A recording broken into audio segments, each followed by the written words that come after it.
This year, as we've read through the Joseph story in the Torah over the course of the past 4 weeks, I have become aware of a symmetry in the story I had not noted before. At the beginning of the story, the father, Jacob, has a favorite son, Joseph, from among all the brothers. And all the other brothers are very resentful.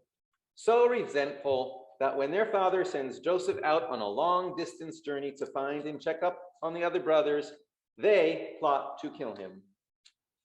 And then one brother, Judah in particular, says, Ma betza kinaharog et achinu v'chesinu et damo. How do we benefit by killing and covering up his blood? Killing him and covering up his blood. Lechu v'nimcherenu liyishmelim v'yadenu al tivo ki achinu v'sarenu hu. Let's sell him to the Ishmaelites and not have our hands upon him ourselves, for he is our brother, our own flesh. And the text says, Vayishma'u echad, and his brothers hearkened, heard, understood, obeyed, like Shema, Shema, like we say Shema. The brothers heard, and they did. So this sets everything in motion. The ups and the downs. After being thrown down into the pit by his brothers, Joseph is raised up out of the pit and sold down into Egypt. He is sold down further into slavery and rises up to prominence in the household, and then is thrown down into prison on a false charge, and then rises up to prominence among the inmates, and then further up to second in office only to Pharaoh. And he is in this position when he encounters his brothers again. They come to him seeking food. They bow to him just as his dreams predicted. They do not recognize him, but he recognizes them, and he understands everything they are saying among themselves in their own non-Egyptian language.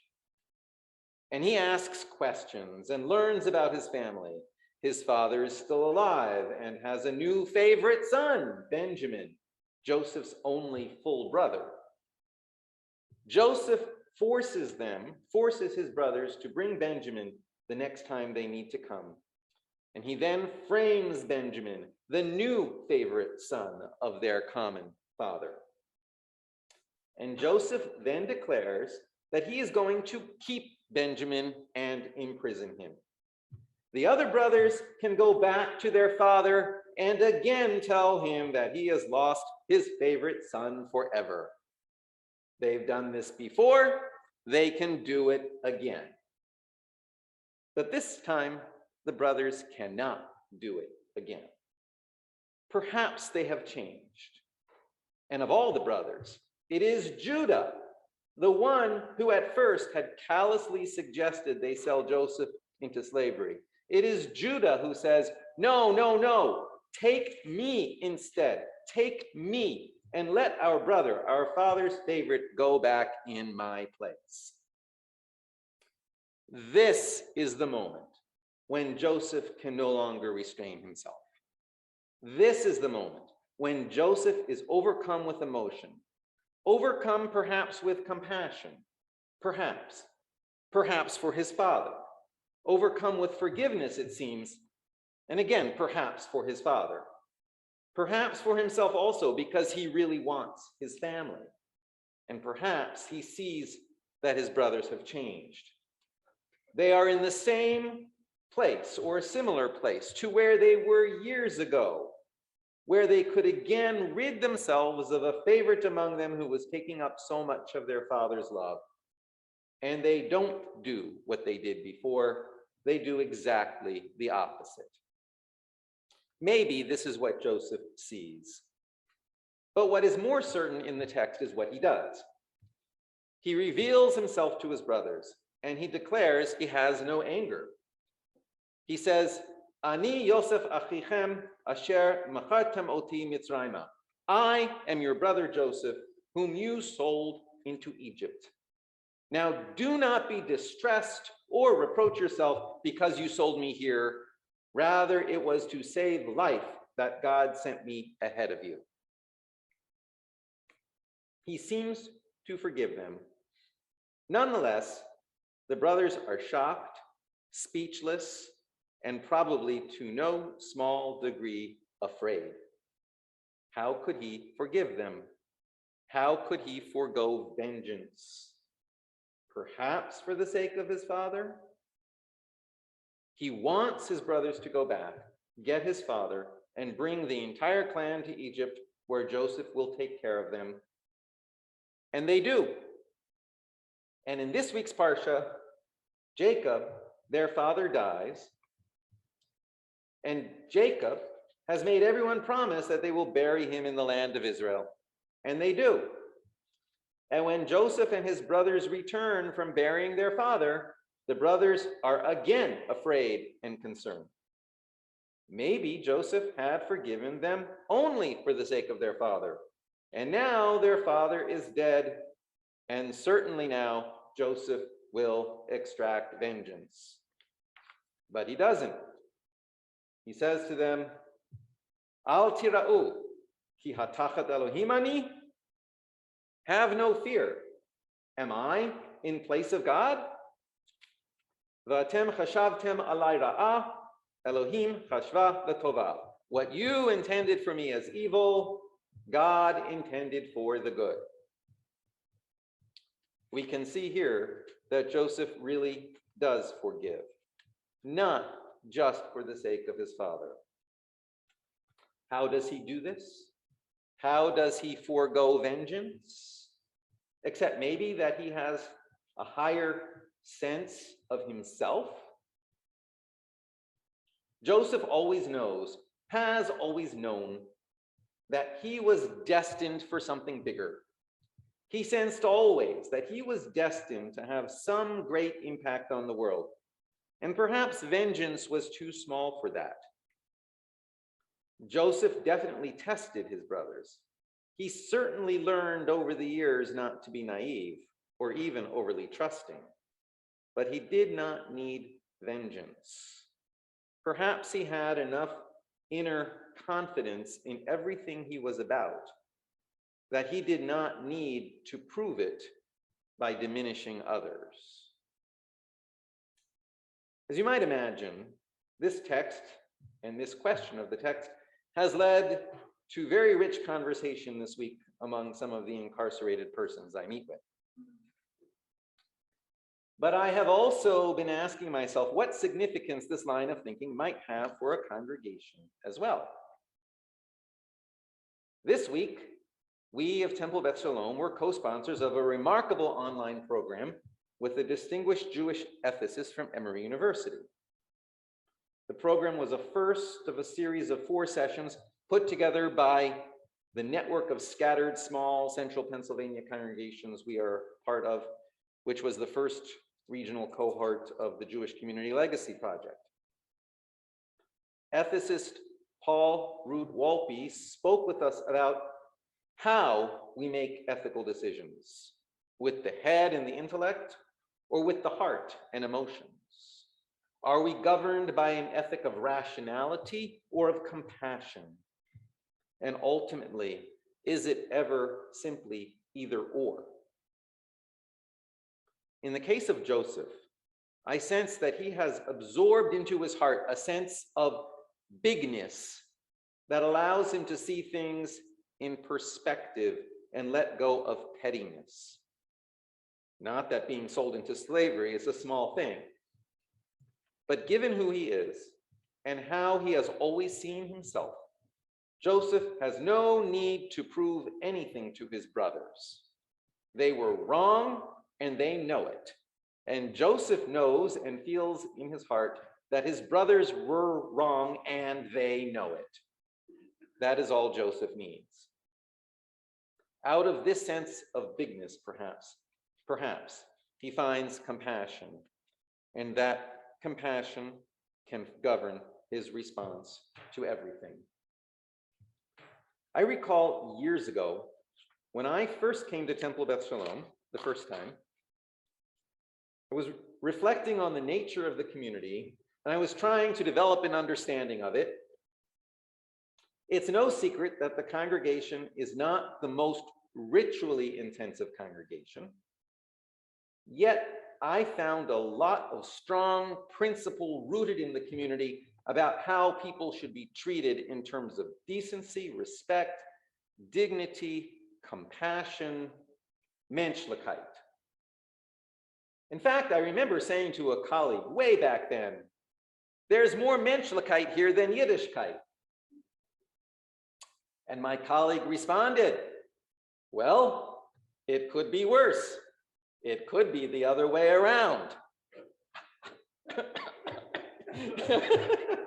Yes, it could be the other way around. Perhaps some of us have seen such things. Immediately, I stopped fretting about this, and I began a years-long focus based on the notion that, above all, menschlichkeit is our gateway into Yiddishkeit. But first of all, menschlichkeit. There's a project outside of the Jewish world that perhaps could use more Jewish participation, and perhaps could help us as Temple Beth Shalom be more ourselves, more of who we already are. It's called the Charter for Compassion. And you can learn more about it at charterforcompassion.org. It is built around the writings of a religious scholar and former nun, Karen Armstrong. And my guess is it's probably inspired by the Dalai Lama, whom Dr. Paul Wolpe also invoked in his lecture to us this week. The effort, the movement, and the organization called Charter for Compassion has been building its network since 2009. And their website notes that Karen Armstrong, quote, who has taught courses at Leo Beck College, a rabbinical college and center for Jewish education located in North London, says she has been particularly inspired by the Jewish tradition's emphasis on practice as well as faith.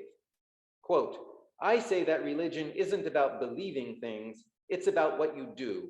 It's ethical alchemy. It's about behaving in a way that changes you, that gives you intimations of holiness and sacredness, unquote. She maintains that religious fundamentalism is not just a response to, but is a product of contemporary culture. And for this reason, she concludes that, quote, we urgently need to make compassion a clear, luminous, and dynamic force in our polarized world. When inviting congregations to join their effort, their website says, quote, in a compassionate place of worship, the golden rule is at the core of teaching and practice. Strangers are welcome and all work to heal the world. The community cares for the poor, homeless, hungry, sick, and grieving, and justice is imagined and created through public advocacy and practice. Perhaps were we to pay some attention to the Charter for Compassion Network, it could help us identify what we can be and do in order to build our community by sharing the best of ourselves. We have direct teachings in our own tradition that we can and do pay attention to around which to build community. Specifically in Shabbat 127a, that's a tractate of Talmud, Shabbat, page 127, side A, says, these are the things that a person eats the fruit of them in this world, and they keep giving benefit in the world to come. And they are honoring mother and father, doing deeds of loving kindness, attending the house of study regularly morning and evening, providing hospitality, visiting the sick, helping the bride, attending the dead, examining meaning in prayer, making peace between one person and another, while the study of Torah balances them all. This describes a basis for compassionate community in our context, and it is a teaching we could have to bring to the Charter for Compassion Network.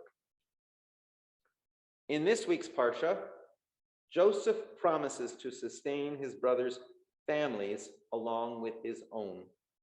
And he asks in return that they show some compassion to him. That when they eventually return to the land of Israel, that they remember him, and not only they remember him, but they remember to carry his bones with them back to the land of Israel. Perhaps more than anything, that is a description of compassionate community and Yiddishkeit built on Menschlichkeit. Community where we carry each other's bones. In Egypt, this community lasts until, and perhaps really beyond, the time when a new Pharaoh arises who knows not Joseph, as we will read in next week's Parsha. But for now, let us rise for the very end of Sefer Breshit, the book of Genesis, and the call for strength, strength, and be strengthened. Chazak, chazak, v'nit chazek, said at the end of the reading of each book. And perhaps tonight also that will be a prayer for strength in our efforts to build compassionate community. So let us rise. And this will be mostly in English. When Joseph's brothers saw that their father was dead, they said, "What if Joseph still bears a grudge against us and pays us back for all the wrong that we did him?" So they sent this message to Joseph, saying, "Before his death, your father left this instruction. So shall you say to Joseph, 'Forgive, I urge you, the offense and guilt of your brothers who treated you so harshly.'" Unquote. "Therefore, please forgive the offense of the servants of the God of your father." And Joseph was in tears as they spoke to him. His brothers went to him themselves, flung themselves before him, and said, "We are prepared to be your slaves." But Joseph said to them, "Have no fear. Am I a substitute for God? Besides, although you intended me harm, God intended it for good, so as to bring about the present result, the survival of many people. And so, fear not, I will sustain you and your children." Thus he reassured them, speaking kindly to them. So Joseph and his father's household remained in Egypt. Joseph lived 110 years. Joseph lived to see children of the third generation of Ephraim. The children of Machir, son of Manasseh, were likewise born upon Joseph's knees. At length, Joseph said to his brothers, "I am about to die. God will surely take notice of you and bring you up from this land to the land which God promised on oath to Abraham, to Isaac, and to Jacob." So Joseph made the children of Israel swear, saying, "When God has taken notice of you, you shall carry up my bones from here." Joseph died at the age of 110 years, and he was embalmed and placed in a coffin in Egypt. V'yamot Yosef ben 110 shanim, v'yechatnuhu oto v'yashem Paron b'Mitzrayim. Chazak, chazak, v'nit chazek.